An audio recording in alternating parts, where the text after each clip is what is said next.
Party का नेतृत्व भी किया है।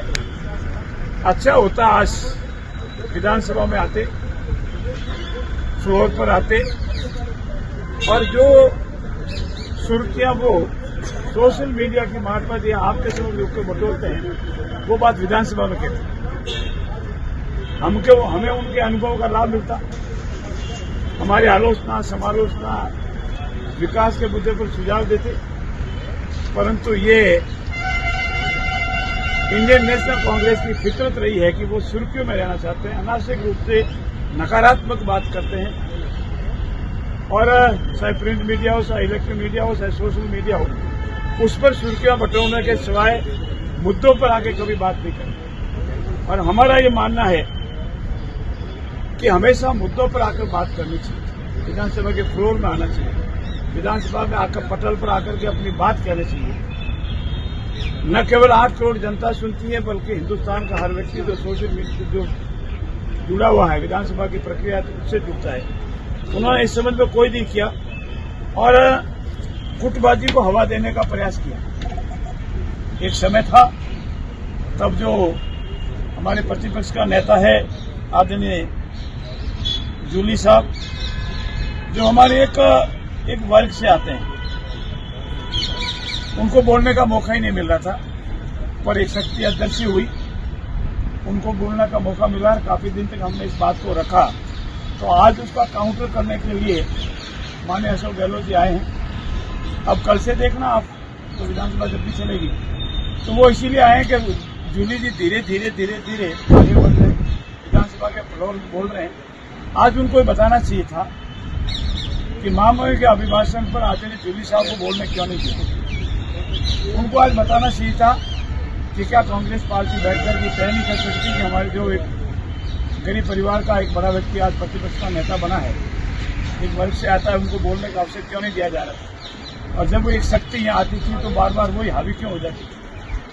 और इसमें पीछे छप्पे या हाथ किसका था या आश्रय किसका था, वो बताना चाहिए। मीडिया के भाइयों, मैं आपसे ये भी पूछना चाहता हूँ, मैं आज 2-3 सवाल माननीय अशोक गहलोत जी रखना चाहता हूँ। उन्होंने कहा हमने मौका दिया, मैं उनसे पूछना चाहता हूँ मौका देते तो मौका जूली साहब को बोलने का देते, मतलब जबरदस्ती हमने मौका दिया, हमने विषय उठाया और वो शक्ति अध्यक्ष हुई।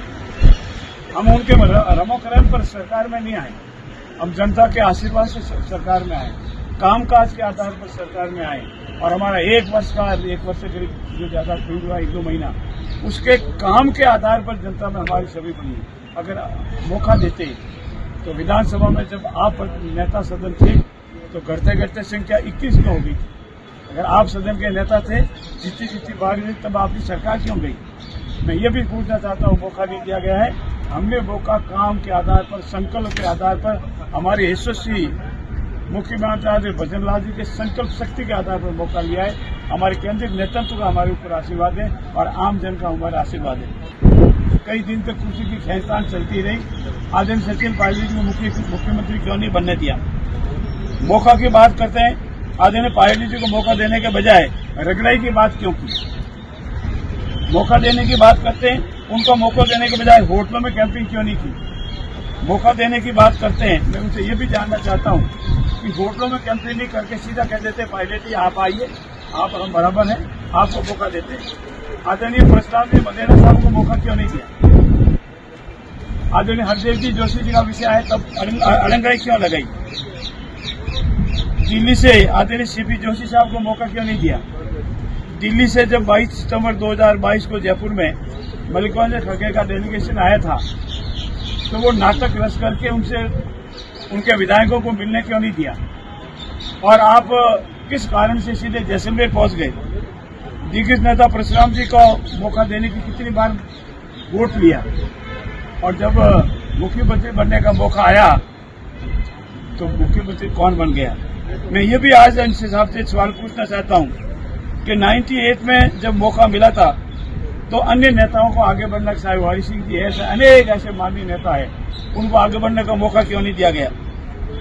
मैं ये भी जानना चाहता हूं कि सरदारपुरा की सीट पर जब आप विजय हुए, अनेक बार हुए, इस बार भी है, तो वहां की किसी अन्य व्यक्ति को मौका आज दिन तक क्यों नहीं दिया। मैं उनसे ये भी जानना चाहता हूं कि कांग्रेस पार्टी के हमारे जो नेता है प्रतिपक्ष के आदरणीय टीकाराम जी जूली, उनको जब जब भी मौका लगा तो मौका क्यों नहीं किया। और जब यहाँ बाहर धरने पे बैठे थे और जब आप भी बैठे थे, आदरणीय पायलट साहब भी बैठे थे, तो पायलट साहब से हाथ मिलाकर उनसे गले मिलने का मौका उनको क्यों नहीं दिया। आप इधर से निकल गए, वो उधर से निकल गए।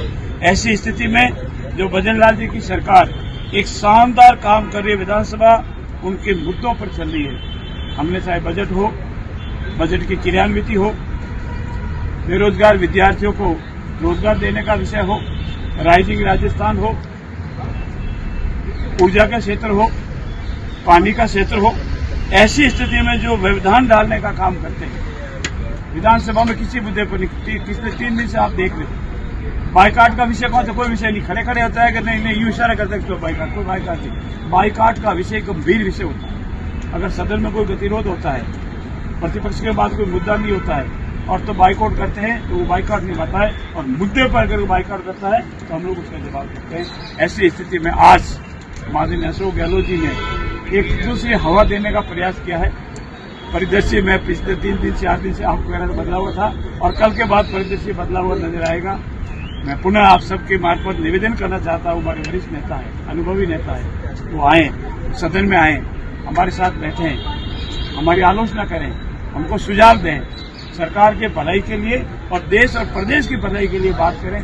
सुर्खियों में रहना बंद करें, नेगेटिविटी हमेशा बंद करें, नकारात्मक बातें बंद करें और इधर उधर की बात नहीं करें। ये मैं निवेदन करना चाहता हूँ। राजस्थान के यशस्वी मुख्यमंत्री भजन लाल जी के नेतृत्व में ये शानदार काम हो जाए। इतना शानदार बजट हुआ और विधानसभा के फ्लोर पर कांग्रेस पार्टी का कोई मैनेजमेंट नहीं है। आपस में इशारों में नहीं समझ पाते, एक दूसरे की खिलाफत करते हैं। अंतरकलह से जूझ रही कांग्रेस में जो कोई तूफान आने वाला है उसकी पूर्ण शांति है और आज इसको और हवा दी गई है। मेरा प्रभु से प्रार्थना है सभी को सद्बुद्धि दे और हमारे राजस्थान का निरंतर यशस्वी मुख्यमंत्री भजन लाल जी के नेतृत्व में सन 1947 तक का हमने जो प्लान बनाया उसमें सफलता मिले। धन्यवाद। अगर आप ये वीडियो YouTube पर देख रहे हैं तो हमारे चैनल को सब्सक्राइब करें और बेल आइकन को दबाना ना भूलें। अगर आप Facebook पर ये वीडियो देख रहे हैं तो हमारे पेज को लाइक करें।